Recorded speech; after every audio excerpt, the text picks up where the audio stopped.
السلام علیکم ورحمۃ اللہ وبرکاتہ۔ الحمد للہ رب العالمین، والصلاة والسلام علی اشرف الانبیاء والمرسلین وعلی آلہ واصحابہ اجمعین، اما بعد۔ محترم و مکرم سامعین، ناظرین و حاضرین کرام، الحمدللہ جامعہ انوارے کے زیر اہتمام مختلف کتابوں کی آڈیو اور ویڈیو ریکارڈنگ کا سلسلہ جاری ہے۔ تفسیر جلالین جلد دوم کی ریکارڈنگ کا سلسلہ ہم نے شروع کیا تھا۔ الحمدللہ پارے 22 اور تقریباً اس کے 3 رکوع ہم مکمل ریکارڈ کر چکے ہیں۔ آج ہم چوتھے رکوع سے سبق کا آغاز کر رہے ہیں۔ اللہ تبارک و تعالیٰ سے دعا ہے کہ اللہ تبارک و تعالیٰ ہمارے اس کوشش اور کاوش کو قبول فرمائے اور اخلاص کے ساتھ اس عمل کو جاری رکھنے کی توفیق عطا فرمائے۔ چلیے اب یہاں سے ہم سبق آج جہاں سے شروع کر رہے ہیں اس میں ایک مختصر سا واقعہ ہے۔ وہ واقعہ یہ کہ حضرت زینب بنت جحش رضی اللہ تعالی عنہا سے جب آپ نے نکاح کیا تو آپ کیا ہے حضور پاک علیہ الصلوۃ والسلام ولیمہ کیے اور اس میں مختلف لوگوں کو دعوت پر مدعو کیے۔ تو بتایا جاتا ہے کہ بہت سارے لوگ چونکہ پہلے کمرے بہت کم ہوا کرتے تھے اور کمرے کم ہونے کے ساتھ ساتھ جو خاص کمرہ ہوتا اسی کمرے میں لوگوں کو دعوت دی جاتی، تو حضرت زینب بنت جحش رضی اللہ تعالیٰ عنہ کا جو کمرہ تھا اسی میں حضور پاک علیہ الصلوۃ والسلام سب کو دعوت دیے، آتے جاتے لوگ کھا کر چلے جاتے تھے۔ بعض لوگ جو اخیر میں تھے وہ حضور پاک علیہ الصلوۃ والسلام کے کمرے خاص میں کھانا کھانے کے بعد وہیں پر رکے رہے۔ یہ چیز بات چیت میں مصروف رہتے تھے، وہ لوگ بات چیت میں مصروف تھے، تو حضور پاک علیہ الصلوۃ والسلام کو یہ ناگوار گزری بات، تو حضور کیا کیے اس ارادے سے کہ اگر میں خود نکل کر چلا جاؤں گا تو یہ لوگ بھی نکل جائیں گے۔ چنانچہ آپ دیگر ازواج مطہرات کے پاس تشریف لے گئے۔ جب واپس آ کر دیکھا تو پھر وہ لوگ وہیں پر ہیں، پھر باہر نکلے، پھر اس کے بعد جب آقا علیہ الصلوۃ والسلام دوسرے مقام پر جا کر تشریف لائے دیکھا وہ لوگ وہیں پر ہیں، تو اس کے بعد حضور پاک علیہ الصلوۃ والسلام کیا ہے پردہ تھوڑا سا آگے پیچھے کرنے لگے، تو لوگ سمجھ گئے کہ حضور پاک علیہ الصلوۃ والسلام اشارہ کر رہے ہیں کہ اب یہاں سے نکل کے جائے۔ فوری طور پر وہ وہاں سے نکل کر چلے گئے۔ تو دیکھیں کہ پردے کا حکم تو نازل ہو چکا تھا، لیکن تنگ دستی چونکہ وہ ماحول ایسا کہ بہت ہی کم لباس، بہت ہی کم کپڑے ہوا کرتے کہ جس میں کیا ہے پردہ کر سکیں، تو اس زمانے میں اگر کسی کو دعوت دے کر بلائیں تو خواتین کیا کرتی تھیں کہ شوہر کے پیچھے پیٹھ لگا کر اپنا چہرہ دیوار کی طرف کر کر بیٹھا کرتی تھیں، تو اس سے پردہ بھی ہوتا اور ساتھ ہی ساتھ جو تنگ دستی کا ماحول ہے اس ماحول میں یہ تکلیف کا باعث بھی نہیں بنتا تھا۔ تو پہلے زمانے میں حضور پاک علیہ الصلوۃ والسلام کے ایسا ہوا کرتا تھا۔ بعد میں جب وسعت آئی تو حضور پاک علیہ الصلوۃ والسلام میں ازواج مطہرات کے لیے بھی کیا ہے وسعت فراہم کر دی۔ تو بہرحال تو اس وقت یہ آیت کریمہ نازل ہوئی اور اس آیت میں مہمان نوازی کے آداب بھی بتائے گئے ہیں اور ساتھ ہی ساتھ جو میزبان ہیں اس کے کیا آداب اور اخلاق ہونے چاہیے وہ بھی یہاں پر بتائے گئے۔ چلیے ہم دیکھیں گے۔ یا ایھا الذین آمنوا، اے ایمان والو، لا تدخلوا بیوت النبی، نبی پاک علیہ الصلوۃ والسلام کے گھروں میں داخل مت ہو، الا ان یؤذن لکم، مگر یہ کہ تم کو اجازت دی جائے، یعنی حضور کے گھروں میں جب بھی تم داخل ہونا چاہو تو اجازت لے کر داخل ہو۔ فی الدخول بالدعاء، ہاں بالدعاء کہہ کر اشارہ کر رہے ہیں کہ حضور اگر کسی کو بلوا بھیجے ہیں، کسی کے ذریعے سے حضور بلوا بھیجے ہیں، تو وہ بلوا بھیجنے کے بعد اب جب وہ صاحب آئے ہیں تو کیا وہ صاحب جن کو بلا بھیجا گیا ہے آنے کے بعد ان کو بھی اجازت طلب کرنا ہے؟ تو بتا رہے ہیں کہ بلوا بھیجنا خود اجازت کے قائم مقام سمجھا جائے گا۔ تو فی الدخول بالدعاء کا مطلب یہ کہ بلا بھیجے ہیں تو ان کے لیے خود بخود کیا ہے بلوا بھیجنا یہ اجازت کے قائم مقام ہوگا۔ اب وہ اگر بغیر اجازت کے داخل ہوئے ہیں تو ان پر کوئی حرج نہیں ہوگا۔ الی طعام، یعنی جب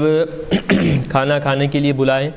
تو فتدخلوا غیر ناظرین اناہ، تو تم کیا ہے کیسی حالت میں داخل ہو؟ غیر ناظرین، اس حالت میں داخل ہو کہ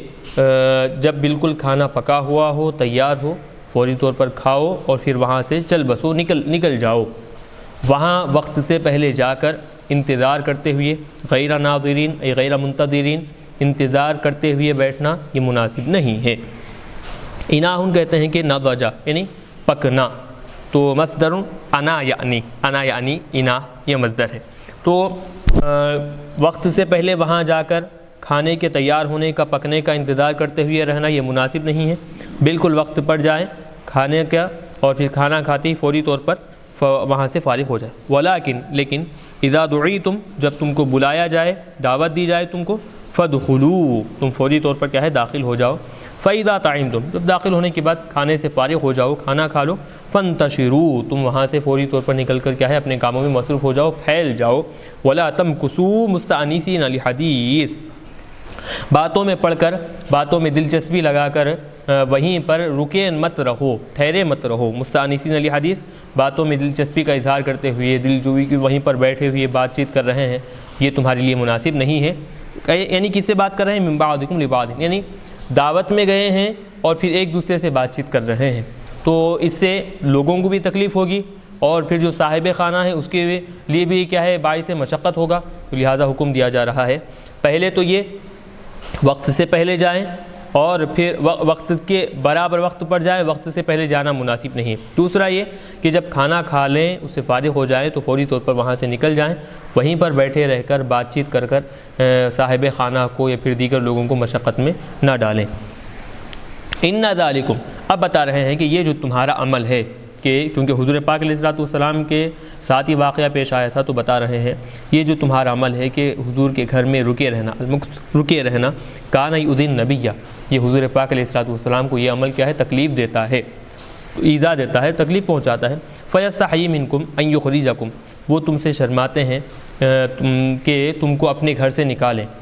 یہ مہمان نوازی کی بھی خلاف ہے کہ مہمان گھر پر جب آئے ہیں تو ان کو اپنے گھروں سے نکل جاؤ کہنا یہ بھی مناسب نہیں ہے۔ تو حضور پاک علیہ السلام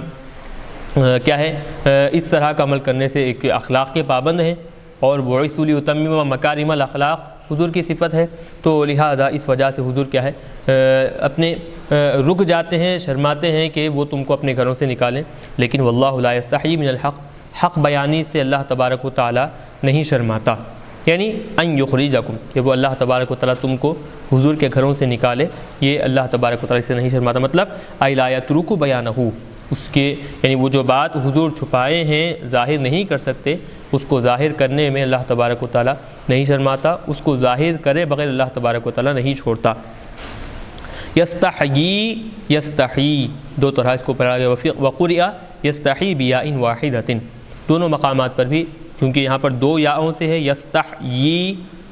دونوں مقامات پر بھی کیا ہے ایک یا سے یستحیی پڑھا گیا ہے۔ تو بات کیا معلوم ہوئی کہ اگر تم دعوت ہونے کے بعد گھر میں ہی بیٹھے بات چیت میں مصروف رہو گے تو یہ حضور پاک علیہ السلام کو تکلیف دے گی، یہ بات، یہ عمل تمہارا۔ حضور تم کو اپنے گھروں سے نکالنا پسند نہیں کرتے، لیکن اللہ تبارک و تعالیٰ ہے کہ حضور کی تکلیف کو اللہ تبارک و تعالیٰ پسند نہیں فرماتا، لہٰذا اللہ تبارک و تعالیٰ تمہارے سامنے حکم دے رہا ہے کہ دعوت ہوتے ہی، کھانے سے فارغ ہوتے ہی اپنے کاموں میں مصروف ہو جاؤ، وہیں رکے رہ کر صاحب خانہ کو تکلیف مت دو۔ یہ ایک بات ہوئی۔ اب آگے تو یہاں پر جو آداب بتائے گئے ہیں اس میں آداب دیکھیں کہ بغیر دعوت دیے کے یعنی بغیر بلائے کے کسی کی دعوت میں جانا یہ بھی مناسب نہیں ہے، الا ان یؤذن لکم سے یہ ادب معلوم ہوا۔ اور دوسرا یہ وقت سے پہلے جا کر انتظار کرتے ہوئے بیٹھنا یہ بھی مناسب نہیں ہے۔ اور پھر دوسرا یہ کہ جب دعوت میں شریک ہوئے ہیں تو کھانا کھاتے ہی فوری طور پر وہاں سے نکل جانا، وہیں پر رکے رہ کر دوسرے لوگوں کو، گھر والوں کو، اور پھر ساتھ ہی ساتھ جو وہاں پر دوسرے لوگ کھانے کے لیے انتظار میں ہیں ان کو تکلیف دینا، یہ آداب کے بالکل خلاف ہے۔ تو یہاں پر آداب مہمان نوازی کے بھی بتائے گئے ہیں اور میزبان کے بھی کیا اخلاق دیکھیں حضور پاک علیہ السلام کے، کہ حضور اگر کوئی آدمی حضور کے گھر پر ایسی حرکت کرتا تو حضور پاک علیہ السلام خاموشی سے دیکھے ہیں، خاموشی یعنی کہ اشارتاً اگر کوئی ایسی تکلیف میزبان کو مہمان کی طرف سے ہو رہی ہے تو اشارتاً اس تکلیف کو ظاہر کیا جا سکتا ہے، جیسے کہ حضور پاک علیہ السلام نے کیا ہے۔ آگے بتا رہے ہیں، آگے جو آیت ہے وہ آیت کے بارے میں بتایا جاتا ہے کہ حضرت عمر بن خطاب رضی اللہ تعالیٰ عنہ کے پسند پر اللہ تبارک و تعالیٰ نے آیت کریمہ نازل فرمائی۔ حضور پاک علیہ الصلوۃ والسلام کے پاس حضرت عمر بن خطاب رضی اللہ تعالیٰ نے ایک مرتبہ تشریف لائے اور کہنے لگے کہ یا رسول اللہ صلی اللہ علیہ وسلم، چونکہ مرد لوگوں کے خیالات الگ ہوا کرتے ہیں، مختلف خیالات کے لوگ ہوتے ہیں، تو لہٰذا امہات المؤمنین ازواج مطہرات کے لیے آپ کیا ہے تاکیدی حکم دیں کہ وہ پوری طرح پردے میں آ جائیں۔ کوئی چیز اگر ازواج مطہرات مانگنا ہے کسی سے تو باہر پردے میں رہ کر مانگیں، اگر کوئی دوسرا آدمی ازواج مطہرات سے کوئی چیز مانگ رہا ہے، کوئی چیز پوچھ رہا ہے تو پردے میں رہ کر مانگے۔ تو یہ ابھی حضور پاک علیہ الصلوۃ والسلام کے سامنے حضرت عمر مشورہ ہی دے رہے تھے کہ اللہ تبارک و تعالیٰ نے حکم نازل فرمایا، وہ آیت کریمہ یہ وَإِذَا سَأَلْتُمُوهُنَّ، اور جب تم، یعنی ایمان والوں کو حکم دیا جا رہا ہے کہ جب تم ازواج مطہرات میں سے کسی سے کوئی مسئلہ یا پھر کوئی چیز مانگو، طلب کرو، ازواج النبی صلی اللہ علیہ وسلم، کوئی سامان یا پھر کوئی بھی چیز اگر مانگو تو فاسألوہن من وراء حجاب، یعنی تم کیا کرو، پردے کے پیچھے سے تم ان سے کوئی بھی چیز مانگو۔ یعنی کوئی سامان طلب کرنا ہے، کوئی چیز مانگنا ہے، کوئی سامان طلب کرنا ہے، یا پھر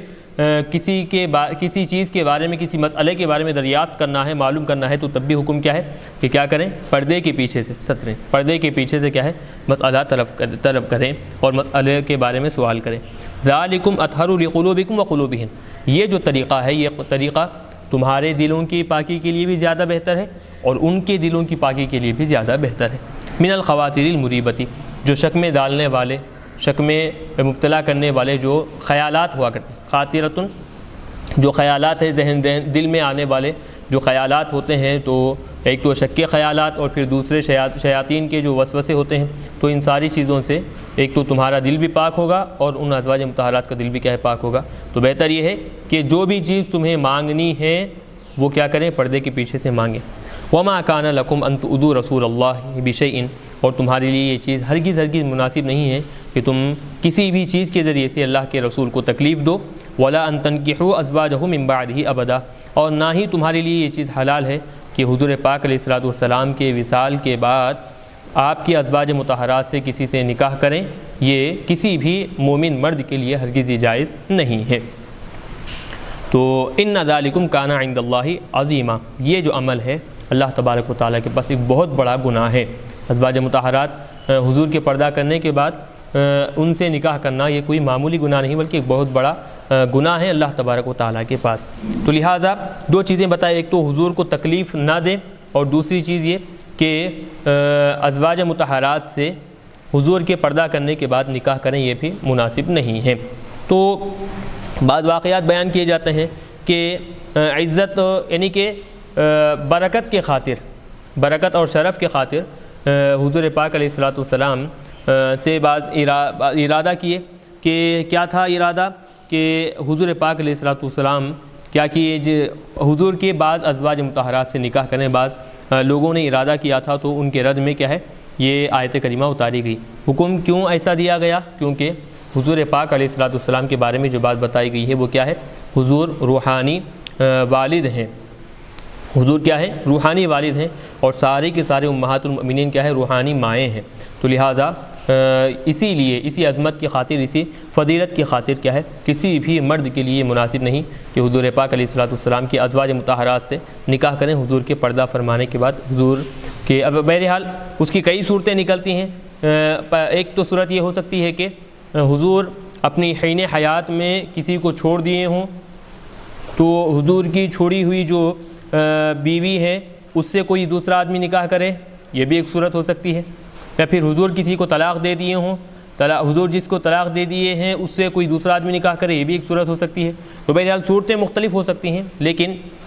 کسی بھی اعتبار سے دیکھیں اس میں بہت سارے باتیں بتائے گئے ہیں، تو ایک دو صورتوں کے علاوہ باقی ساری صورتوں میں کسی بھی صورت میں ازواج مطہرات سے نکاح کرنا ہرگز جائز نہیں ہے۔ ان تبدوا شیئا او تخفوہ، اگر اے ایمان والو تم کچھ چیز کو ظاہر کرو، اور تخفوہ یا پھر اس چیز کو کیا ہے تم چھپاؤ، ظاہر کرو چھپاؤ، کیا چیز ہے وہ؟ من نکاحہن بعدہ، حضور پاک علیہ الصلوۃ والسلام کے وصال فرمانے کے بعد ازواج مطہرات سے نکاح کرنے کے سلسلے میں تم اس چیز کو ظاہر کرو یا پھر چھپاؤ۔ فإن اللہ کان بکل شیء علیما، اللہ تبارک و تعالیٰ ہر چیز سے واقف ہے، جانتا ہے۔ فیجازیکم علیہ، اس پر اللہ تبارک و تعالیٰ کیا ہے کیا کرتا ہے تم کو بدلہ عطا فرمائے گا۔ تو بات خلاصہ کیا نکلا کہ ازواج مطہرات سے ہرگز نکاح کرنا جائز نہیں ہے حضور کے پردہ فرمانے کے بعد۔ چلیے آگے اب جو آیت آ رہی ہے اس آیت کے بارے میں پہلے اس کا شان نزول دیکھیں کہ سورہ نور میں جب آیت کریمہ اتاری گئی، آیت حجاب جب آیا، پردہ کرنے کا حکم جب نازل ہوا، تو سارے کی سارے خواتین کیا ہے پردے میں رہا کرتی تھیں، پردہ کرنے کا اہتمام کرتی تھیں۔ تو گھر کے اندر رہنے والی بعض خواتین ویسے ہی پردہ کرتی ہیں جیسے گھر کے باہر پردہ کرتی تھیں۔ تو گھر کے جو مرد حضرات ہیں وہ لوگ حضور پاک علیہ السلام کے پاس آئے اور شکایت کیے، یعنی کہ شکایت کا مطلب یہ کہ حضور کے سامنے ایک درخواست کیے کہ یا رسول اللہ، خواتین گھر کے باہر جیسا پردہ کرتی ہیں، گھر کے اندر بھی ویسے ہی پردہ کرنے کا حکم ہے، یا پھر ان کے بارے میں تھوڑی سی تخفیف ہے، تھوڑی سی سہولت خواتین کو پردہ کرنے کے سلسلے میں اتاری گئی ہے۔ ابھی اس بارے میں صحابہ گفتگوی کر رہے تھے، ادھر اللہ تبارک و تعالی نے آیت کریمہ نازل فرمائی اور حکم اس میں بتایا کہ جن لوگوں کا تذکرہ یہاں پر کیا جا رہا ہے ان لوگوں کے سامنے بغیر پردے کے بھی آ سکتی ہیں۔ وہ پردہ جو سختی کے ساتھ، تاکید کے ساتھ، پورے احکامات کے ساتھ سورہ نور پارے 18 میں بیان کیا گیا ہے، وہ باہر جب نکلیں، جو اجنبی آدمیوں کے سامنے نکلیں تو وہ پردے کے پورے سختی احکامات ہیں۔ یہاں پر اب ان کے اندر سے جو سہولت ہے، جو رخصت دی گئی ہے، وہ یہاں ہے۔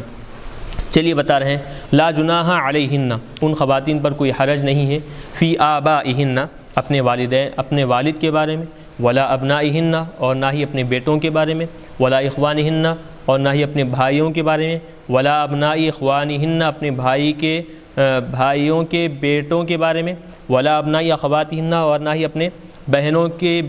بیٹوں کے بارے میں، ولا نسائہن، اور نہ ہی مسلمان خواتین کے بارے میں، ولا ما ملکت ایمانہن، اور نہ ہی ان کے اپنے باندیوں کے بارے میں، من الاماء والعبید، یعنی باندی چاہے غلام ہو، چاہے مذکر ہو، چاہے مؤنث ہو، تو ان کے بارے میں کوئی حرج نہیں، مطلب ان یرون،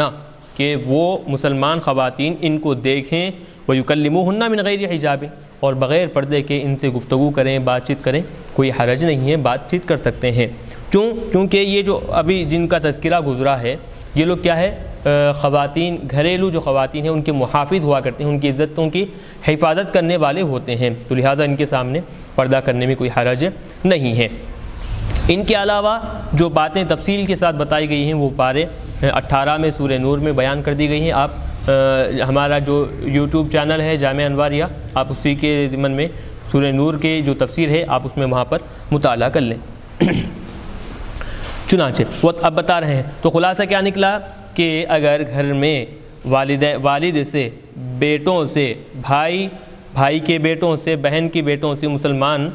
خواتین سے یا پھر باندیوں سے اگر لازمی پردہ جو ہے وہ اگر خواتین نہ کریں تو ان پر کوئی حرج نہیں ہے۔ لازمی پردہ جیسے وہاں پر بتایا گیا تھا کہ ہتھیلیوں کے علاوہ، چہرے کے علاوہ ساری چیزیں کیا ہے پردے میں داخل ہیں، تو گھر کے اندر بھی ایسی حالت میں رہیں گے کیا؟ تو بتا رہے ہیں ایسی سہولت رکھ دی گئی ہے کہ یہ چیزیں کیا ہے گھر کے اندر اگر اتار دیں، چہرہ، سر یا پھر ہاتھ وغیرہ اگر یہ ظاہر کر دیں تو تب بھی گھر کے اندر کوئی حرج نہیں ہے۔ ان کو خاص کیوں کیا گیا؟ کیونکہ باندیوں کا جہاں تک تذکرہ ہے تو باندی خدمت کے لیے ہمیشہ آتے جاتے رہتے ہیں، تو ان سے بھی پردہ کرنا کیا ہے، خواتین اسلام کو مشقت کا سامنا کرنا ہوگا، اسی لیے یہاں پر یہ سہولت رکھی گئی ہے۔ واتقین اللہ، اللہ تبارک و تعالیٰ نے جن باتوں کا تم کو حکم دیا ہے ان باتوں میں تم اللہ تبارک و تعالیٰ سے ڈرو، ان اللہ کان علی کل شیء شہیدا، بے شک اللہ تبارک و تعالیٰ ہر چیز کا کیا ہے، ہر چیز کو دیکھ رہا ہے اللہ تبارک و تعالیٰ۔ شہید یہاں پر ایک تو معنی کہ دیکھنے کے معنی، اور پھر ہر چیز کا گواہ ہے، مطلب لا یخفی علیہ شیء، کوئی بھی چیز اللہ تبارک و تعالیٰ پر مخفی، چھپی ہوئی، پوشیدہ نہیں ہے۔ چلیے اب یہاں سے آیت درود شروع ہو رہی ہے۔ ان اللہ و ملائکتہ یصلون علی النبی محمد صلی اللہ علیہ وسلم، بے شک اللہ تبارک و تعالیٰ اور اس کے فرشتے حضور پاک علیہ السلام پر درود پڑھتے ہیں۔ تو اب درود پڑھتے ہیں، جیسے ہم پچھلے درس میں بیان کیے ہیں کہ وہاں پر یصلو کا لفظ آیا تھا، تو درود پڑھتے ہیں تو تین چیزیں جو بتائی جاتی ہیں کہ اگر درود کا لفظ، صلات کا لفظ اللہ کی طرف کریں گے تو رحمت کا نازل کرنا، فرشتوں کی طرف کریں گے تو دعا استغفار کرنا، اور یہ جو بندوں کی طرف اگر نسبت کریں گے تو درود پڑھنا، یہ معنی دعا کرنے کے معنی یہ اس طرح لیں گے۔ تو یہاں پر بھی بتا رہے ہیں کہ اللہ اور اس کے فرشتے کیا ہے، اللہ تبارک و تعالیٰ حضور پر رحمتیں نازل فرماتا ہے، اور فرشتے حضور کے لیے کیا ہے، دعائیں مغفرت کرتے ہیں، استغفار کرتے ہیں، مطلب حضور کی درجات میں بلندی کی دعا کرتے ہیں۔ یا ایھا الذین آمنوا، اے ایمان والو، صلو علیہ، تم بھی کیا کرو، حضور پاک علیہ الصلوۃ والسلام پر درود پڑھو، وسلموا تسلیما، اور خوب سلام پڑھو۔ قولو یعنی کہ مطلب کیا ہے، خوب سلام پڑھو مطلب قولو اللہم صلی علی محمد وسلم۔ تو اب اس میں کیا ہے، درود بھی آ گیا خود بخود اور سلام بھی آ گیا۔ تو اب ایک خاص طور پر جب آیت درود آئی ہے تو ہم یہاں اس کے کچھ جو فوائد اس آیت میں بتائے گئے ہیں اس کو ہم بیان کریں گے۔ یاد رکھیں گے کہ درود اور سلام پڑھنے کا حکم جو اللہ تبارک و تعالیٰ نے یہاں پر دیا ہے، اس کے لیے کوئی خاص وقت، خاص حالت، خاص طریقہ حضور اللہ تبارک و تعالیٰ نے مقرر نہیں کیا۔ تو معلوم یہ ہوا کہ اللہ عمومی طور پر اجازت اور رخصت دے رہا ہے کہ تم جہاں کہیں رہو اور جس حالت میں رہو تم درود و سلام بالکل پڑھ سکتے ہو۔ تو کھڑے ہو کر، بیٹھ کر، لیٹے حضور پاک علیہ الصلوۃ والسلام پر بالکل درود پڑھ سکتے ہیں، لیکن آداب کے اعتبار سے ایسے مقامات پر نہ پڑھیں جو کہ مناسب نہ ہوں، اور پھر ایسی حالت میں نہ پڑھیں جبکہ یہ جیسے کہ ناپاکی کی حالت میں ہے، تو ایسی حالت میں درود وغیرہ پڑھنا مناسب نہیں ہے۔ تو اب دیکھیں، تو اب وہ حضرات جو کہتے ہیں کہ کھڑے ہو کر سلام پڑھنا یہ مناسب نہیں ہے، تو قرآن میں تو حکم عمومی طور پر دیا گیا ہے کہ جس حالت میں بھی چاہے آپ وہ سلام پڑھیں، یہ بالکل مناسب ہے۔ تو قرآن پاک سے ہمیں ثبوت ملتا ہے کہ بیٹھ کر سلام پڑھیں، کھڑے ہو کر سلام پڑھیں، یہ ہر صورت میں کیا ہے، اجازت ہے، بلکہ قرآن پاک سے ہمیں دلیل اور ثبوت بھی ہمیں مل جائے گا۔ چلیے، تو اب رہا مسئلہ، اور خاص طور پر دیکھیں سلموا تسلیما، تسلیما جو لفظ لایا گیا ہے مفعول مطلق برائے تاکید، تو تاکید سے بتا رہے ہیں کہ خوب سلام پڑھو۔ چلیے آگے بتا رہے ہیں ان الذین یؤذون اللہ ورسولہ، بے شک جو لوگ اللہ اور اس کے رسول کو تکلیف دیتے ہیں۔ کون ہیں اللہ اور اس کے رسول کو تکلیف دینے والے؟ وہم الکفار، کفار مکہ ہے۔ یصفون اللہ بما هو منزہ عنہ من الولد والشریک، اللہ تبارک و تعالیٰ کی ذات میں ایسی چیزیں منسوب کرتے ہیں، اللہ کی ذات کی طرف ایسی چیزیں منسوب کرتے ہیں جس سے اللہ تبارک و تعالیٰ پاک ہے۔ کیا کیا چیزیں منسوب کرتے ہیں؟ من الولد والشریک، اللہ کی اولاد ہے، بیٹے ہیں، بیٹیاں ہیں، اللہ تبارک و تعالیٰ کے فلاں شریک ہے، فلاں خدا اللہ تبارک و تعالیٰ کے مددگار ہے۔ تو اس طرح کفار کیا کرتے ہیں، اللہ کی ذات میں غیر مناسب صفتیں اللہ کی طرف منسوب کرتے ہیں، تو اس سے اللہ تبارک و تعالیٰ کو تکلیف ہوتی ہے۔ وَيُكَذِّبُونَ رُسُلَهُ، اور اللہ کے رسولوں کو جھٹلاتے ہیں، تو اس سے بھی یعنی مطلب کیا ہے، جو لوگ اللہ اور اس کے رسول کو تکلیف پہنچاتے ہیں لعنہم اللہ فی الدنیا والآخرہ، اللہ تبارک و تعالیٰ کیا ہے ان پر دنیا اور آخرت میں لعنت اتارتا ہے، یعنی ان پر اللہ تبارک و تعالیٰ کی لعنت دنیا اور آخرت میں، یعنی ابعدہم، دنیا میں بھی اللہ تعالیٰ اپنی رحمتوں سے ان کو دور رکھتا ہے، اور آخرت میں بھی اپنی رحمت سے اللہ تعالیٰ ان کو دور رکھے گا۔ وَأَعَدَّ لَهُمْ عَذَابًا مُهِينًا، اور ان کے لیے اللہ تبارک و تعالیٰ کیا ہے، دردناک بے عزتی والا عذاب تیار کر رکھا ہے، اور وہ کیا ہے، جہنم کی آگ ہے۔ تو اب اللہ اور اس کے رسول کو تکلیف دینا یہ جو بات ہے، تو چونکہ بات آئی تو میں ایک اشارتاً بیان کرتا جاؤں، تو صحابہ کو جیسے یعنی کہ جن جن چیزوں سے حضور کو تکلیف پہنچے گی، گویا ان چیزوں سے بھی بچے رہنا یہ ہر آدمی کے لیے لازم اور ضروری ہے، چاہے حضور کی ذات سے تعلق ہوں، حضور کی صفات سے تعلق ہوں، حضور سے نسبی تعلق رکھنے والی ہوں، یا پھر حضور سے معیت یعنی صحابیت کا تعلق رکھنے والے ہوں، جن حضرات جو حضرات بھی حضور سے تعلق رکھنے والے ہیں، جن جن چیزوں سے حضور کو تکلیف پہنچتی ہے ان چیزوں سے بچے رہنا بھی یہ ہر آدمی کے لیے انتہائی لازم اور ضروری ہے۔ اب اس میں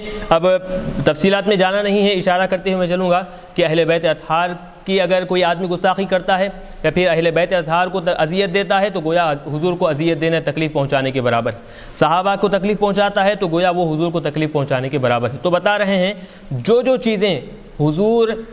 اگر ان کی باتوں سے ان کو تکلیف دینے سے حضور کو تکلیف پہنچتی ہے تو ان لوگوں کو تکلیف دینے والے اور ان کے ذریعے سے حضور کو تکلیف دینے والے ان کے لیے بھی کیا ہے کہ خاص وعید اللہ تبارک و تعالی نے بتائی ہے۔ آگے بتا رہے ہیں والذین یؤذون المؤمنین والمؤمنات، اور وہ لوگ جو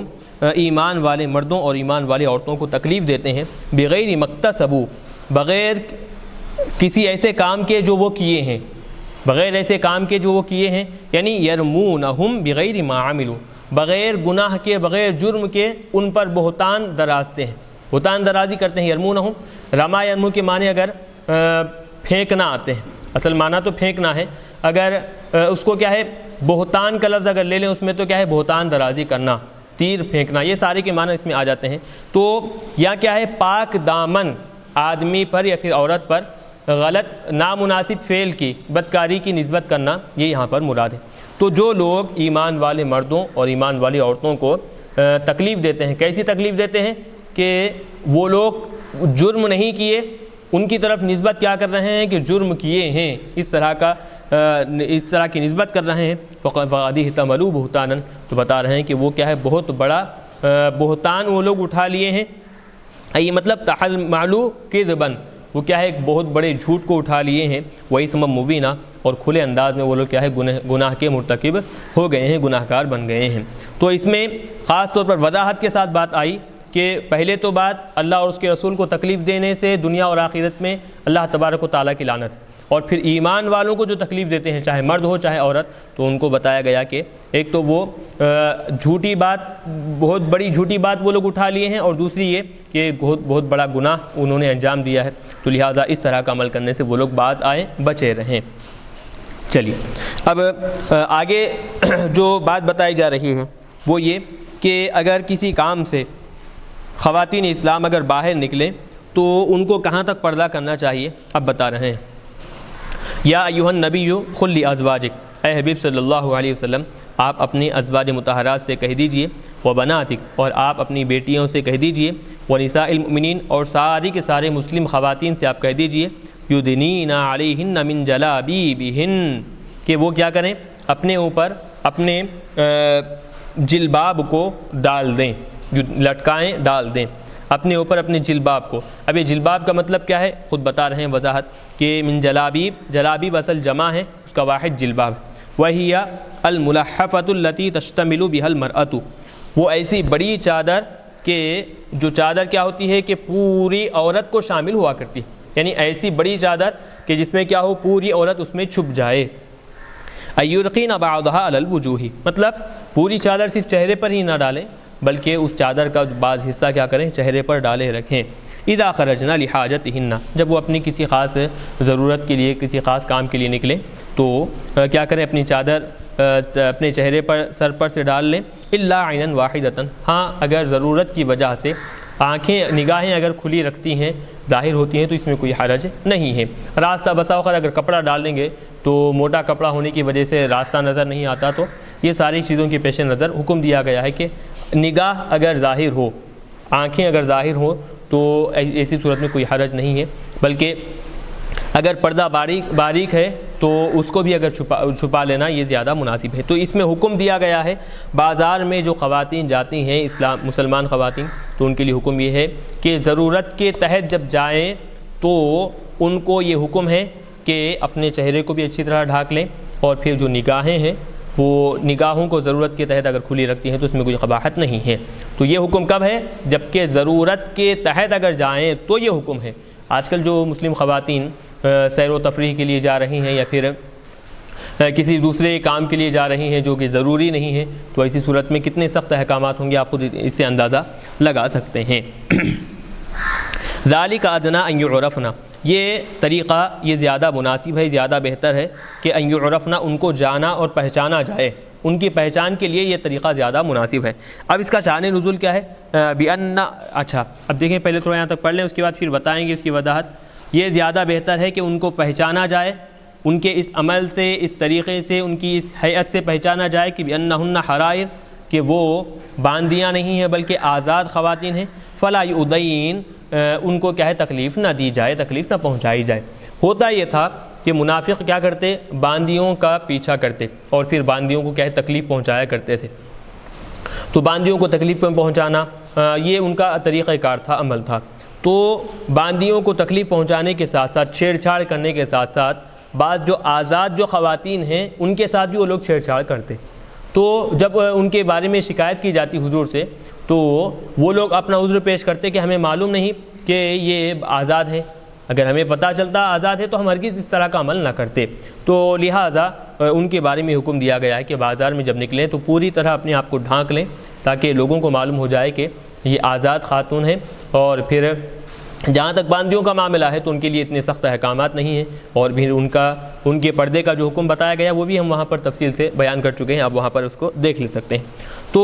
کیوں ایک تو بات یہ ہوگی کہ منافقوں کی چھیڑ چھاڑ سے آزاد خواتین بچیں گے، یہ اس طریقے کی وجہ سے، بالتعرض لہن، کہ ان کو تکلیف کیسے نہ پہنچائی جائے ان کا پیچھا کرتے ہوئے، بخلاف الامائی، برخلاف باندیوں کے کہ فلا یغطین وجوہہن، کہ وہ کیا ہے اپنے چہروں کو نہیں ڈھانپتی، نہیں چھپائے رکھتی۔ وکان المنافقون یتعرضون لہن، منافقین دراصل کیا ہے اسلام کے جو خواتین ہیں ان کا پیچھا کرتے، یعنی آزاد جو خواتین ہیں وہ آزاد خواتین کا پیچھا کرتے، ان سے چھیڑ چھاڑ کرتے تھے۔ انہوں نے جب حضور سے شکایت کی تو اس وقت یہ آیت کریمہ نازل ہوئی اور حکم دیا گیا کہ پوری طرح پردے کا اہتمام کرتے ہوئے باہر نکلیں اور ضرورت کے تحت ہی نکلیں۔ وکان اللہ غفوراً، اور بے شک اللہ تبارک و تعالیٰ کیا ہے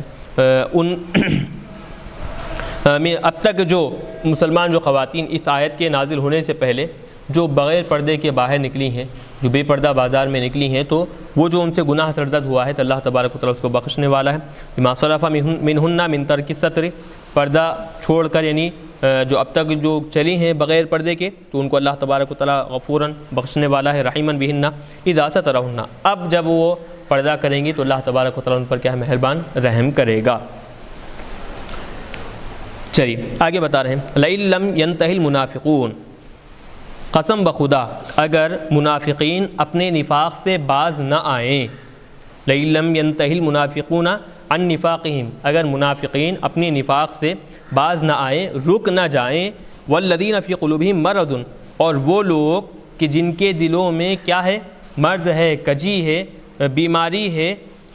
وہ لوگ اپنے کس سے باز نہ آئیں، بالزنا، بدکاری سے اگر وہ باز نہ آ جائیں، والمرجفون فی المدینۃ، اور پھر مدینے میں غلط افواہیں پھیلانے والے، غلط افواہیں پھیلانے سے اگر باز نہ آئیں تو اب اس میں ہوگا کیا، لنغرینک بہم، تو اے حبیب صلی اللہ علیہ وسلم ضرور ہم آپ کو ان پر مسلط کر دیں گے، یعنی وہ ہار جائیں گے، آپ ان پر غالب آ جائیں گے۔ المؤمنون بقولہم، کیسے المؤمنین بقولہم، جو غلط افواہیں جھوٹی باتیں پھیلانے والے جو لوگ تھے، جو منافق تھے، وہ کیا کرتے مدینے میں آ کر جھوٹی غلط افواہیں پھیلایا کرتے تھے۔ کیا کہتے بسا اوقات آ کر، قد آتاکم العدو، کہتے کہ دشمن تمہارے پاس آ گیا ہے، تم پر حملہ کرنے ہی والا ہے، وسرایاکم قتلوا، اور تمہارا جو لشکر ہے جو جنگ لڑنے کے لیے دشمن کے سامنے گیا تھا، قتلوا، وہ سب کے سب کیا ہے ختم ہو گئے ہیں، شہید ہو گئے ہیں، اور ہزموا، یا سب کے سب کیا ہے شکست کھا لیے ہیں، ہار گئے ہیں۔ تو اس طرح کی باتیں وہ لوگ مسلمانوں کے درمیان آ کر کہا کرتے، مقصد کیا ہوتا، مسلمانوں کی ہمتوں کو توڑ دینا اور ان کے جذبات کو ٹھیس پہنچانا، یہ ان کا اصل مقصد ہوا کرتا تھا۔ تو اللہ تبارک و تعالیٰ قسم کھا کر بتا رہے ہیں کہ اگر وہ لوگ اس عمل سے باز نہ آئیں تو یاد رکھیں کہ اللہ تبارک و تعالیٰ آپ کو ان پر مسلط کر دے گا، یعنی لَنُسَلِّطَنَّكَ عَلَيْهِمْ، اللہ تبارک و تعالیٰ کیا کرے گا، آپ کو ان پر مسلط کرے گا، یعنی آپ کو کامیابی عطا کرے گا، ان کو ناکام اور نامراد کرے گا۔ ثُمَّ لَا يُجَاوِرُونَكَ فِيهَا إِلَّا قَلِيلًا، پھر وہ آپ کے ساتھ مدینے میں نہیں رک پائیں گے مگر تھوڑی ہی دن مدینے میں رک سکیں گے، پھر اس کے بعد کیا ہے وہاں سے بھی ان کو نکال دیا جائے گا۔ ثُمَّ لَا يُجَاوِرُونَكَ، پھر وہ آپ کے ساتھ نہیں رک پائیں گے، فیہا، اس شہر میں مدینے میں، یعنی یُسَاکِنُونَكَ، آپ کے ساتھ شہر مدینہ میں وہ لوگ نہیں رک پائیں گے، الا قلیلا، مگر تھوڑا سا، یعنی ثم یخرجون، یعنی تھوڑے ہی دن رک پائیں گے، پھر اس کے بعد وہاں سے ان کو بھی نکال دیا جائے گا۔ کیسے نکالا جائے گا، ملعونین، ملعون بنا کر، لعنت اتارے ہوئے بنا کر، مبعدین عن الرحمہ، رحمت سے دور کیے ہوئے بنا کر ان کو وہاں سے نکال دیا جائے گا۔ اینما ثقفوا اخذوا وقتلوا تقتیلا، جہاں کہیں بھی وہ پائے جائیں گے ان کو پکڑ لیا جائے گا اور ان کو پورا ختم کر دیا جائے گا، قتل ان کا کر دیا جائے گا۔ ای الحکم فیہم ھذا علی جہۃ الامر بہ، اب بتا رہے ہیں کہ اخذوا وقتلوا تقتیلا، یہ جو فعل ماضی مجہول کا جو صیغہ استعمال کیا گیا ہے، اگرچہ ہے فعل ماضی مجہول، لیکن اس میں حکم دیا جا رہا ہے کہ جب وہ وہاں سے نکالے جائیں، جہاں کہیں بھی ان کو وہ ملیں، فوری طور پر ان کو پکڑیں اور پھر ان کو کیا ہے ختم کر دیں۔ علی ھذا جہۃ الامر بہ، اس کا کیا ہے حکم دیا جا رہا ہے اس طریقے پر، کہ جو ماضی استعمال کیا گیا ہے اس طریقے پر کیا ہے حکم دیا گیا ہے، تو جہاں کہیں بھی وہ ملیں گے ان کو پکڑا جائے گا اور کیا ہے ان کو ختم کر دیا جائے گا۔ سنت اللہ فی الذین خلو من قبل، ان سے پہلے، ان منافقوں سے پہلے جو لوگ گزرے ہیں ان لوگوں کے بارے میں، ان کی سزا کے بارے میں اللہ تبارک و تعالیٰ کا یہ طریقہ کار ہے۔ سنت اللہ، اللہ تبارک و تعالیٰ کا طریقہ ہے۔ ای سن اللہ ذالک، یہ سنتا منصوب کیوں ہے؟ بتا رہے ہیں کہ سنہ فعل اس کے پہلے وہاں پر محذوف ہے کہ اللہ تبارک و تعالیٰ نے یہ طریقہ بنا لیا ہے، مقرر کیا ہے۔ کن کے بارے میں؟ فی الذین خلو من قبل، ان لوگوں کے بارے میں جو ان سے پہلے گزرے ہیں۔ ای من الامم الماضیۃ فی منافقیہم المرجفین ولن، اچھا تو اب بتا رہے ہیں سابقہ امتوں میں، گزری ہوئی امتوں میں جو منافق تھے، غلط افواہیں پھیلایا کرتے تھے، ان کے ہلاکت کے بارے میں اللہ نے طریقہ بنا دیا ہے۔ تو لہٰذا یہ آپ کی امت کے لوگ بھی غلط افواہیں پھیلاتے ہیں، جھوٹی باتیں پھیلاتے ہیں، تو ایک تو منافق ہیں اور غلط افواہیں پھیلا رہے ہیں، لہٰذا ان کو بھی اللہ تبارک و تعالیٰ کیا ہے اپنا ٹھکانہ، اپنا انجام ضرور بتائے گا۔ یہ طریقہ پہلے سے چلا آ رہا ہے، ان کا جو انجام ہوا اللہ تبارک و تعالیٰ ان کا بھی وہی انجام کرے گا۔ وَلَن تَجِدَ لِسُنَّتِ اللَّهِ تَبْدِيلًا، اور اللہ تبارک و تعالیٰ کے طریقے میں، اللہ تبارک و تعالیٰ کے احکامات میں کسی قسم کی آپ تبدیلی نہیں پائیں گے۔ چلیے یہاں تک ایک حکم ہوا۔ اب یہاں سے ایک نیا کلام شروع کر رہے ہیں اہل مکہ کے بارے میں، کہ اہل مکہ بار بار حضور پاک علیہ الصلوۃ والسلام سے پوچھا کرتے کہ قیامت کب قائم ہوگی، قیامت کب قائم ہوگی۔ تو اس کے جواب میں یہاں پر آیت اتاری گئی ہے کہ یسألک الناس، اے حبیب صلی اللہ علیہ وسلم آپ سے لوگ بار بار پوچھتے رہتے ہیں، یعنی لوگوں سے مراد اہل مکہ آپ سے پوچھتے رہتے ہیں، عن الساعۃ، قیامت کے بارے میں، متى تکون، کہ قیامت کب قائم ہوگی۔ قل، اے حبیب صلی اللہ علیہ وسلم آپ کہہ دیجئے، انما علمها عند اللہ، قیامت کے واقع ہونے کا، قیامت کے قائم ہونے کا جو حقیقی جو علم ہے وہ اللہ تبارک و تعالیٰ کے پاس۔ وما یدریک لعل الساعۃ تکون قریب، اور تمہیں کیا معلوم کہ ممکن ہے قیامت کیا ہے بالکل قریب ہو، تمہیں کیا معلوم کہ ممکن ہے قیامت بالکل قریب ہو، یعنی اب یہ استفہام جو ہے استفہام انکاری ہے، مطلب انت لا تعلمها، تم کو اس بات کا علم نہیں ہے کہ قیامت بالکل قریب آ چکی ہے۔ تو ای یعلمک بہا، اس کے بارے میں تمہیں کیا معلوم، ای انت لا تعلمها لعل الساعۃ تکون توجد قریبا، تاکہ شاید ممکن ہے کہ قیامت بالکل قریب آ گئی ہو، یہ بتا رہے ہیں۔ چلیے، ان اللہ لعن الکافرین، بے شک اللہ تبارک و تعالیٰ کافروں پر لعنت بھیجا ہے، یعنی ان کو اپنی رحمت سے دور کر دیا ہے۔ وأعد لهم سعیرا، ان کافروں کے لیے اللہ تبارک و تعالیٰ نے جہنم کی آگ تیار کر رکھی ہے۔ نارن شدیدۃ یدخلونها، وہ انتہائی سخت بھڑکنے والی آگ اللہ نے ان کے لیے تیار کر رکھی ہے، وہ آگ میں داخل ہوں گے۔ خالدین فیہا ابدا، وہ اسی میں ہمیشہ ہمیشہ رہیں گے، یعنی اس میں ہمیشہ رہنا ان کے لیے مقرر کر دیا جائے گا۔ مقدرن خلودہم فیہا لا یجدون ولیا، اور وہاں پر وہ کوئی دوست نہیں پائیں گے، یحفظہم عنہا، جو اس آگ سے ان کی حفاظت کر سکے، ولا نصیرا، اور نہ کوئی ان کا مددگار پائیں گے، یدفعها عنہم، جو اس آگ کو ان سے روک سکے، ان کا کوئی نہ کوئی مددگار ہوگا، نہ کوئی ان کا دوست ہوگا وہاں پر ان کی مدد کر سکے۔ یوم تقلب وجوہہم فی النار، کہ جس دن کے ان کے چہرے کیا ہے آگ میں پلٹ دیے جائیں گے، الٹ دیے جائیں گے۔ یقولون، وہ کفے افسوس ملتے ہوئے، افسوس اور ندامت کی خاطر وہ لوگ کہتے رہیں گے، یا لیتنا، ہائے ہمارے لیے افسوس، کاش کہ ہم اطعنا اللہ و اطعنا الرسول، کاش کہ ہم اللہ اور اس کے رسول کی اطاعت کرتے۔ وہ افسوس کرتے ہوئے، شرمندگی کا اظہار کرتے ہوئے وہاں اس حالت میں وہ لوگ کہیں گے۔ وقالو، اور پھر وہ لوگ کہیں گے، کہ وہ لوگوں سے مراد کیا ہے، جو لوگ پیروی کیا کرتے تھے اپنے بڑے سرداروں کی، اپنے بڑے آقاؤں کی جو لوگ پیروی کیا کرتے تھے وہ لوگ کہیں گے، ای الاتباع منہم، کہیں گے کیا کہیں گے، ربنا، اے ہمارے پروردگار، انا اطعنا سادتنا، ہم ہمارے سرداروں کی اطاعت کیے ہیں۔ اور ایک قرات میں سادات جمع کے ساتھ پڑھا ہے، یعنی جمع الجمع، سادتنا یہ خود پہلے جمع ہے، اس کے اور ایک جمع کے ساتھ پڑھا گیا ہے۔ تو بہرحال اے ہمارے پروردگار، ہم ہمارے سرداروں کی پیروی کیے، وکبراءنا، جو ہم سے بڑے جو لوگ تھے ان کو دیکھتے گئے، ان کے راستے پر ہم چلتے گئے، فاضلونا السبیل، چنانچہ وہ سب کے سب کیا ہے ہم کو گمراہ کر دیے ہیں، ہدایت کے راستے سے ہم کو بھٹکا دیے ہیں۔ ربنا، تو اے ہمارے پروردگار، آتیہم ضعفین من العذاب، تو ان کو بھی عذاب کا دوگنا حصہ عذاب عطا فرما، یعنی دوگنا عذاب ان کو دے، مثلی عذابنا، ہمارے عذاب کی طرح ان کو ڈبل عذاب دے۔ کیوں؟ کیونکہ ایک تو وہ خود گمراہ ہوئے اور دوسرا ہم کو بھی گمراہ کیے ہیں، تو دوگنا عذاب ان کو عطا کر وَلْعَنْهُمْ لَعْنًا كَثِيرًا کبیرا، اور پھر کیا ہے ان پر اپنی طرف سے تو لعنت، بہت لعنت اتار۔ تو اب یہ کثیرن یعنی کہ بہت ساری قسم کی لعنتیں تو ان پر اتار، کثیرن پڑھا گیا ہے، اور ایک قرات میں کثیرن کی بجائے کبیرن پڑھا گیا ہے۔ وفی قرات بالموحدۃ ای عظیما، بڑی لعنت تو ان پر اتار۔ بڑی لعنت کا مطلب یعنی رحمت سے ان کو ایسے دور کر کہ کبھی وہ لوگ رحمت کی صورت بھی نہ دیکھ سکیں، یہ مطلب ہوگا۔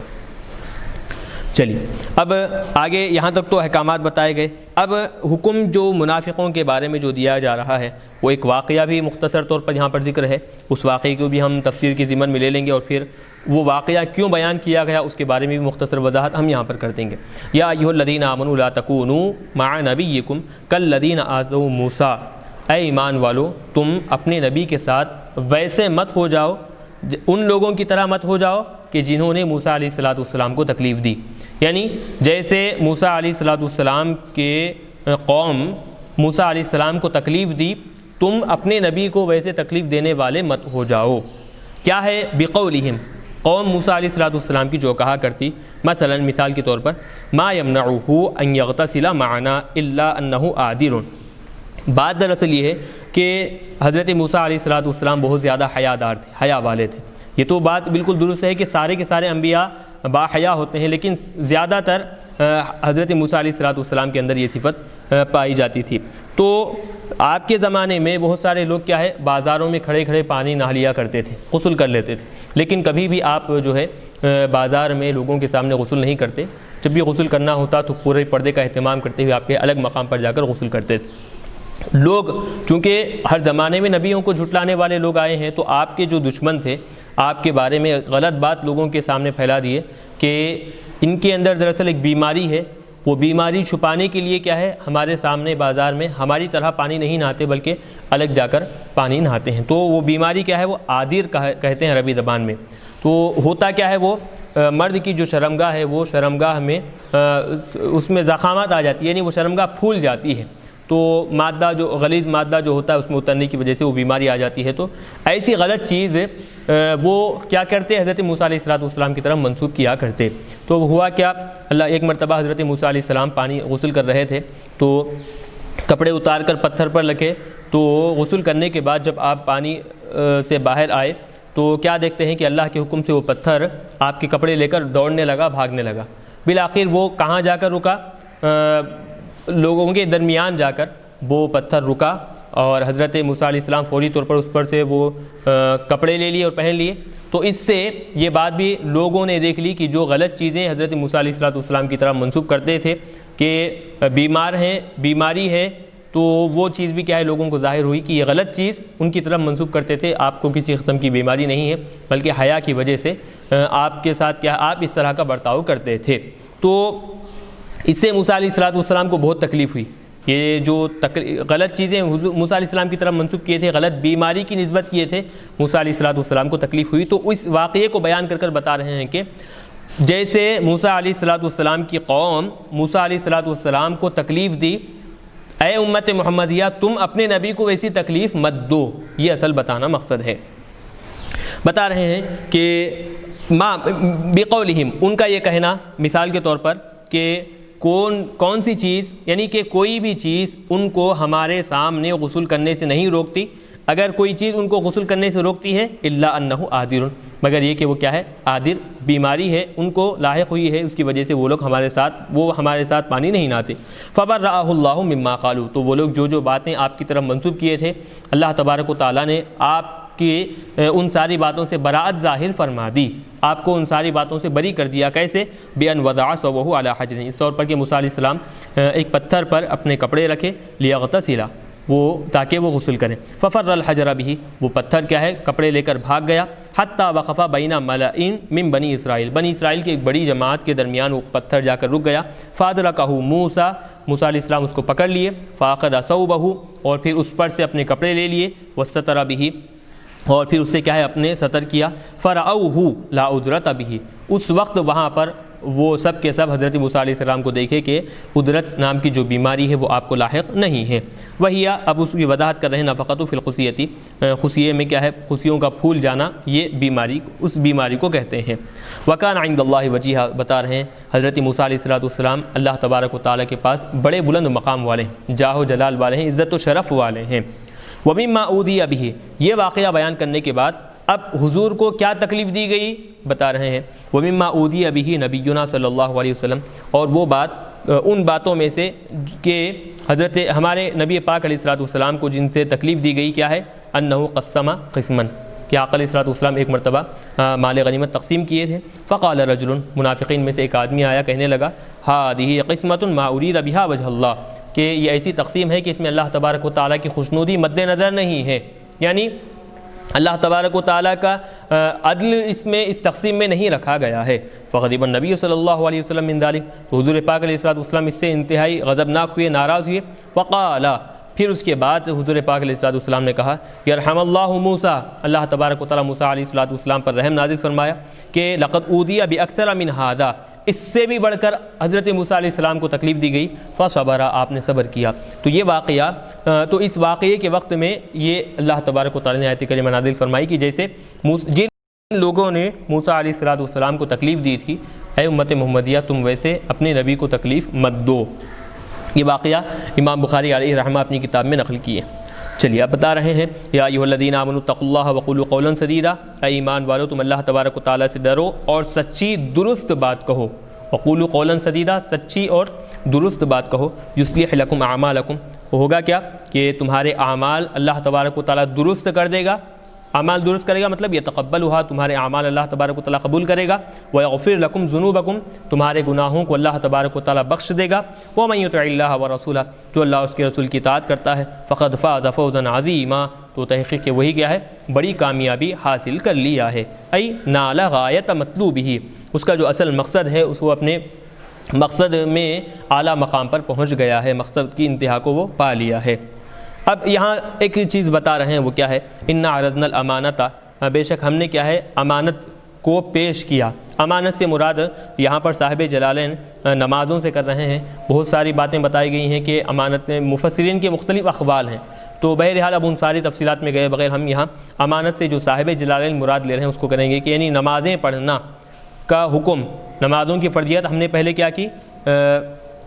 وغیرہ، نمازیں ہی نہیں، نمازوں کے ساتھ ساتھ جو بھی کام ہے، مما فی فعلھا من الثواب، ہر وہ کام کے جس کے کرنے پر اللہ کی طرف سے ثواب دیا جاتا ہے، وترکھا من العقاب، اور اس کے چھوڑنے پر اللہ کی طرف سے پکڑ کی جاتی ہے، تو ایسے چیزوں کو ہم نے کیا ہے بطور امانت پیش کیا۔ کن پر پیش کیا؟ علی السماوات والارض، آسمانوں پر، زمینوں پر، والجبال، پہاڑوں پر ہم نے پیش کیا کہ یہ ساری چیزیں ہم تم کو عطا کریں گے اور تم ان پر عمل کرو۔ بِأَنْ خَلَقَ فِيهَا فَهْمًا، اس طور پر کہ ہم نے ان کے اندر کیا ہے، فہم یعنی سمجھنے کی طاقت ہم نے ان کو عطا کی، وَنُطْقًا، اور قوت گویائی، بات کرنے کی صلاحیت ہم نے ان کو عطا کی۔ تو یہ امانت جب ان پر پیش کی گئی تو فَأَبَيْنَ، وہ سب کے سب کیا ہے، انکار کیے، أَنْ يَحْمِلْنَهَا، اس امانت کو اٹھانے، بار امانت کو اٹھانے کا وہ لوگ انکار کیے، وَأَشْفَقْنَ مِنْهَا، اور پھر اس سے وہ آسمان زمین پہاڑ ڈر گئے، وَحَمَلَهَا الْإِنسَانُ، اور پھر یہی امانت ہم نے کیا کیا، انسان یعنی کہ آدم علیہ السلام کو ہم نے عطا کی، تو انہوں نے وہ امانت کو اٹھا لیا۔ انہ کان ظلوما جہولا، بے شک وہ کیا ہے بالکل لنفسہ بما حملہ، جو وہ اٹھائے ہیں، جو امانت وہ اٹھائے ہیں اس کی وجہ سے وہ کیا ہے، اپنے انجام کار سے بالکل ناواقف تھے۔ انہ کان ظلوما جہولا، بے شک وہ یعنی حضرت آدم علیہ السلام جو بار امانت کو اٹھا لیے ہیں تو وہ کیا ہے اس وقت انجام کار سے کہ نتیجہ کیا ہوگا، انجام کار کیا ہوگا، اس سے بالکل ناواقف تھے۔ یہ جو امانت اللہ تبارک و تعالیٰ نے اتاری ہے اور حکم دیا کہ اگر نیک کام کریں گے تو ثواب دیا جائے گا، اگر اس نیک عمل کو چھوڑیں گے تو عذاب دیا جائے گا، کیوں یہ احکامات اللہ نے اتارے؟ یعذب اللہ، تاکہ اللہ تبارک و تعالیٰ عذاب دے۔ اب یہ لام بتا رہے ہیں کہ اس کا تعلق کس سے ہے؟ ارزنا سے اس کا تعلق ہے، یعنی ہم نے امانت پیش کی تاکہ اللہ تبارک و تعالیٰ کیا کرے، عذاب دے۔ المنافقین اور المنافقات، منافق مردوں اور عورتوں کو عذاب دے، والمشرکین اور مشرکات، مشرک مرد اور عورتیں، ای المضیعین الامانۃ، جو منافقین مشرکین امانت کو ضائع کر دیتے ہیں، اس کی قدر نہیں کرتے، ان کو ہم عذاب دیں۔ وَيَتُوبَ اللَّهُ عَلَى الْمُؤْمِنِينَ وَالْمُؤْمِنَاتِ، اور ایمان والے مرد اور عورتیں جو امانت کی حفاظت کرتے ہیں، امانت کا پورا لحاظ رکھتے ہیں، پاس رکھتے ہیں، تو لہٰذا ان کے اللہ تبارک و تعالیٰ توبہ قبول فرمائے۔ وَكَانَ اللَّهُ غَفُورًا لِلْمُؤْمِنِينَ، اللہ تبارک و تعالیٰ ایمان والوں کو بخشنے والا اور ایمان والوں پر مہربان ہے، رحم کرنے والا ہے۔ تو بہرحال امانت کی جو تفسیر ہم نے یہاں پر کی ہے صاحب جلالین کے اعتبار سے کی ہے۔ مزید اور امانت کے بارے میں کیا کیا تفسیریں ہیں، اگر آپ جاننا چاہتے ہوں، مزید جو دیگر تفسیرات ہیں، تفسیریں ہیں، آپ ان کو مطالعہ کریں تو آپ کے علم میں مزید اضافہ ہوگا۔ اب الحمدللہ ہم یہاں پر کون سا سورہ احزاب ہم یہاں پر مکمل ریکارڈ کیے ہیں۔ اللہ تبارک و تعالیٰ سے دعا ہے کہ اللہ تبارک و تعالیٰ ہمارے اس ریکارڈنگ میں جو بھی لغزش و خطا ہوئی اس کو درگزر فرمائے، اور جو حضرات اس میں تعاون کیے ہیں اللہ تبارک و تعالیٰ ان کو جزائے خیر عطا فرمائے، اور پھر اس عمل کو اخلاص کے ساتھ جاری رکھنے کی توفیق عطا فرمائے۔ وصلی اللہ تعالی وسلم علی خیر خلقہ محمد وآلہ واصحابہ اجمعین برحمتک یا ارحم الراحمین والحمد للہ رب العالمین۔